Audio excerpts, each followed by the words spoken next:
যাচ্ছেন, তো এই ভয়ের ব্যাপারে যে আপনারা ভয় পাচ্ছেন কিনা বা কিছু এরকম কোনো বিষয়ে আপনাদের কোনো মতামত? দেখুন, এরকম কিছু নেই। আমি কাগজ দেখেছি কিংবা লোককে দিয়ে চেক করিয়েছি, যারা গিয়েছে আগে অনেকে। এরকম কিছু নেই, যেটা আছে সঠিকই আছে।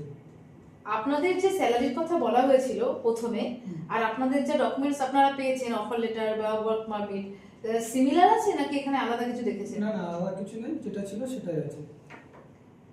আর আরেকটা কথা যেটা সবার শেষে, আপনারা যাচ্ছেন বিদেশে, আপনাদের অনেক অনেক অভিনন্দন বা অনেক ভালো উইশ হইলো আমাদের তরফ থেকে, আমাদের জেকে এন্টারপ্রাইজের তরফ থেকে। যেটা বলা সেটা হচ্ছে আপনারা যে টোটাল 3 মাসের এখানে প্রসেসিং টাইমটা কাটালেন, এই প্রসেসিং পিরিয়ডে আমাদের অফিসের তরফ থেকে আপনাদের যে কোঅর্ডিনেশন বা যা যা সেই ব্যাপারে আপনারা কিছু বলুন, মানে খারাপ ছিল অভিজ্ঞতা কি ভালো ছিল? দেখুন, আমরা ফার্স্ট টাইম যাচ্ছি, অনেক সমস্যা ফেস করেছি, কিন্তু যেহেতু কতবার আমি অফিসে ফোন করেছি, এর সমাধান পেয়েছি স্টাফদের থেকে। স্টাফগুলো অনেকেই ভালো, আর দাদা তো অবশ্যই ভালো। আপনার কিছু বক্তব্য অফিসের ব্যাপারে? অফিসে সবকিছু ঠিকঠাক ছিল, যখন যা হেল্প চেয়েছি পেয়েছি।